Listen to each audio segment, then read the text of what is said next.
landasan filosofis pendidikan. Sebelum itu, izinkan kami untuk memperkenalkan diri. Perkenalkan nama saya Fahri Wianto. Perkenalkan, nama saya Nasmuna Ziasara. Perkenalkan, nama saya Ahmad Zulkarnain. Nama saya Siti Nurlaila Sari. Halo semuanya, perkenalkan nama saya Ahmad Zulkarnain. Saya akan menjelaskan mengenai definisi filsafat. Apa sih filsafat itu? Filsafat menurut definisi dibagi menjadi 3 definisi. Yang pertama, secara etimologi atau bahasa. Yang kedua, definisi filsafat berdasarkan leksikal. Yang ketiga, definisi filsafat berdasarkan operasional. Mari kita bahas satu persatu. Menurut etimologi, filsafat diambil dari bahasa Yunani, yaitu kata philos dan juga kata sophos. Philos artinya sahabat, sedangkan sophos artinya kebijaksanaan. Sehingga jika kita gabungkan, pengertian filsafat secara bahasa adalah sahabat kebijaksanaan.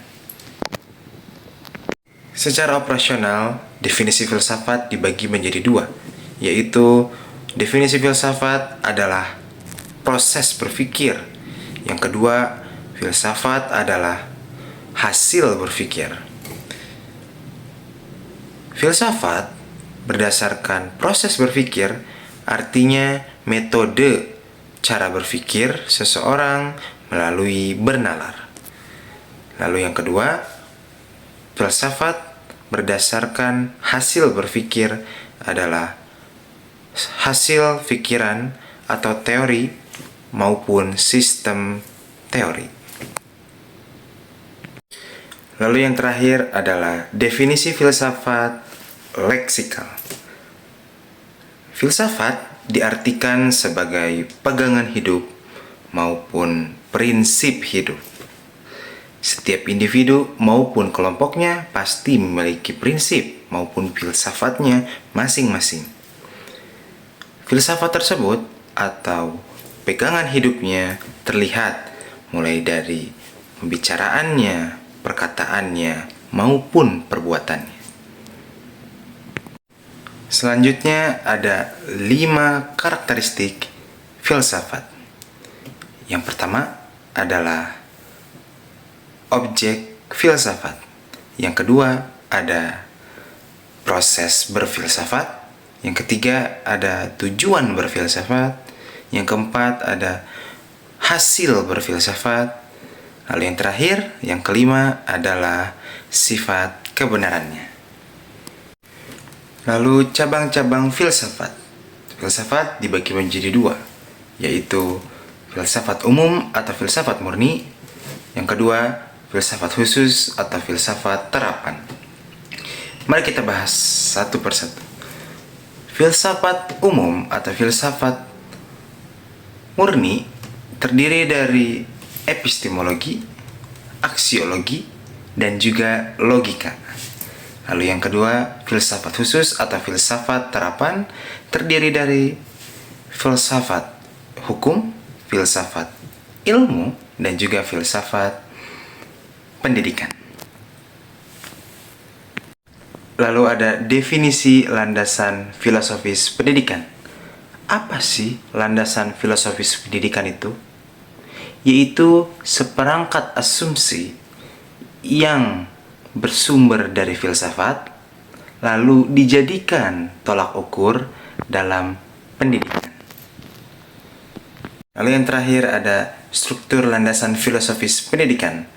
Apa itu struktur filosofis pendidikan? Struktur filosofis pendidikan adalah suatu sistem gagasan tentang pendidikan yang dijabarkan dari sistem gagasan filsafat. Menurut para filsuf idealisme, hakikat realitas itu sesungguhnya bersifat spiritual daripada bersifat fisik, dan bersifat mental daripada bersifat material, seperti yang dikemukakan oleh Plato, bahwa sesungguhnya dunia yang kita rasakan saat ini dengan indera-indera kita sebenarnya adalah dunia bayangan atau copy of world. Dunia yang sesungguhnya adalah dunia yang berisi ide-ide atau the world of ideas. Maka dari itu, Plato disebut sebagai seorang filsuf idealis. Manusia hakikatnya bersifat spiritual atau kejiwaan. Pribadi manusia digambarkan dengan kemampuan kejiwaannya seperti kemampuan berpikir dan kemampuan dalam memilih. Dalam hal hakikat pengetahuan, manusia memperoleh pengetahuan dengan cara berpikir. Di samping itu, manusia juga dapat memperoleh pengetahuan melalui intuisi. Lalu untuk hakikat nilai, para filsuf idealisme bersepakat bahwa nilai-nilai bersifat abadi. Nilai-nilai abadi berada pada Tuhan.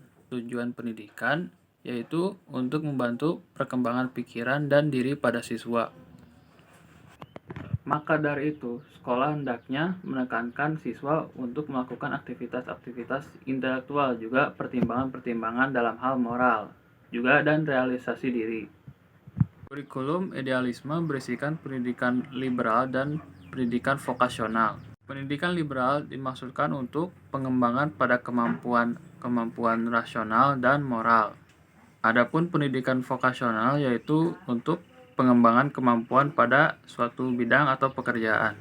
Pada metode pendidikannya, struktur dan atmosfer kelas hendaknya memberikan kesempatan siswa untuk berpikir dan juga melakukan kriteria-kriteria moral pada situasi-situasi konkret dalam konteks pelajaran. Peranan guru yaitu harus unggul dan mampu mengetahui kemampuan-kemampuan siswanya dan harus mendemonstrasikan keunggulan moral.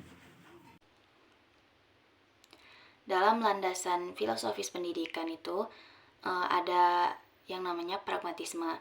Nah, konsep filsafat umum pragmatisme ini mencakup metafisik, manusia, epistemologi, dan aksiologi. Nah, dalam metafisik, suatu teori umum tentang kenyataan tidaklah mungkin dan tidak perlu. Kenyataan yang sebenarnya adalah kenyataan fisik, plural, dan berubah gitu. Lalu dalam konsep manusia, manusia adalah hasil evolusi biologis, psikologis, dan sosial. Setiap orang lahir tidak dewasa, tak berdaya, tanpa dibekali dengan bahasa, keyakinan, dan gagasan atau norma-norma sosial.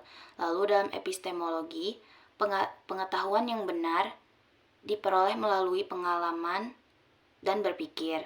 Pengetahuan yang benar adalah pengetahuan yang dapat berguna dalam kehidupan atau instrumentalisme.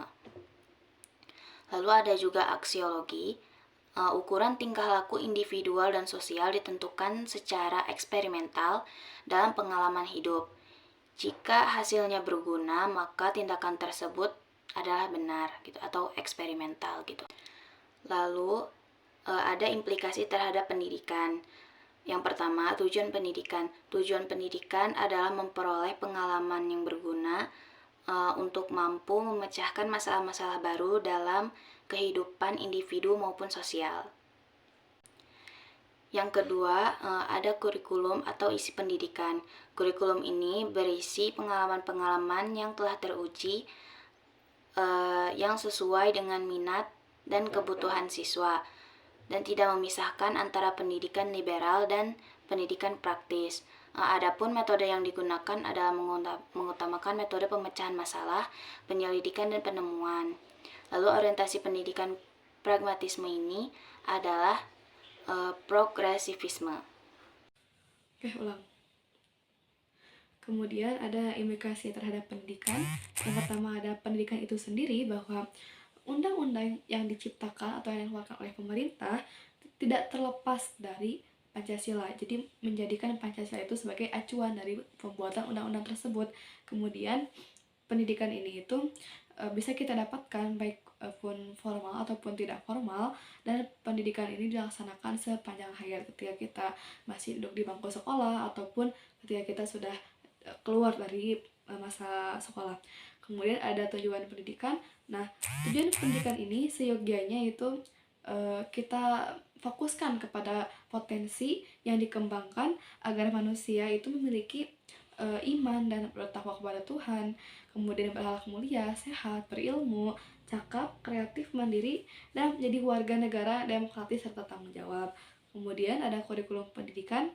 Nah, kurikulum pendidikan ini disusun dengan memperhatikan beberapa aspek. Yang pertama, ada peningkatan iman dan takwa, peningkatan akhlak mulia, peningkatan potensi kecerdasan dan minat peserta didik, keragaman potensi daerah dan lingkungan, tuntutan pembangunan daerah, kemudian ada tuntutan dunia kerja juga, pengembangan ilmu pengetahuan, teknologi dan seni, agama, dinamika perkembangan global, persatuan nasional, dan nilai-nilai kebangsaan.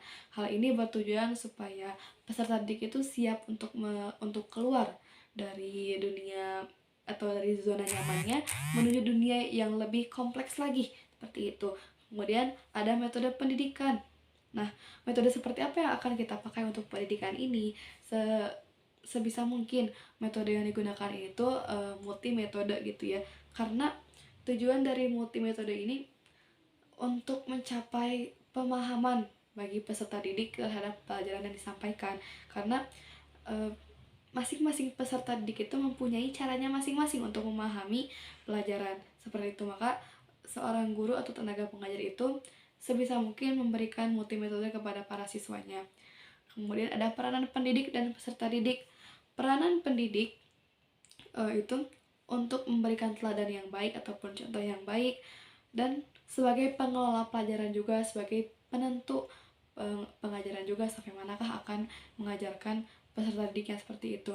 Kemudian peserta didik ini peranannya untuk mengikuti pelajaran yang diajarkan oleh tenaga pendidik, pun juga untuk memiliki jiwa-jiwa disiplin dan juga taat aturan kepada tenaga pendidik yang memberikan aturan gitu kepada peserta didik. Bukan semata-mata hanya memberikan aturan, karena tujuan dari aturan ini pun sifatnya baik gitu loh, bukan hanya sekedar mengatur saja seperti itu. Kemudian orientasi pendidikan. Akan kemanakah orientasi pendidikan ini? Yang ada dua. Yang pertama ada fungsi konservasi dan fungsi kreasi. Fungsi konservasi ini itu seperti dari pendidikan ini tuh kita bisa menjaga nilai-nilai dan norma-norma yang sudah ada di Indonesia gitu loh. Jadi dengan tenaga pengajar itu sebisa mungkin menanamkan nilai-nilai kebangsaan kepada peserta didik, supaya nilai-nilai ini itu tidak sirna ditelan zaman seperti itu. Kemudian fungsi kreasi ini itu dilandasi asumsi bahwa realitas tidaklah bersifat terberi, tetapi realitas mewujud. Maksudnya realitas yang ada di muka bumi ini itu kita harus bisa mewujudkan realitas tersebut dan tidak menunggu realitas tersebut diberikan. Jadi adanya proses ataupun usaha dari kita untuk bisa mewujudkan keinginan kita, seperti itu. Nah, seperti itu teman-teman penjelasannya. Bagaimana? Apakah sudah paham? Paham.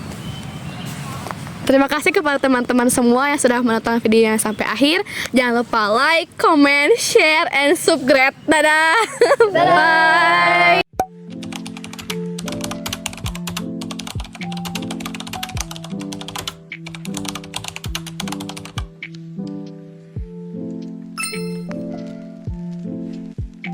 A few moments later.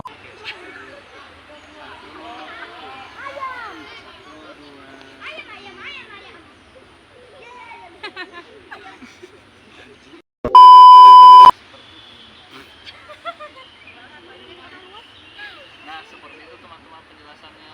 Bagaimana? Apakah paham? Paham. Oh, gini paham. Tangan kanan semua.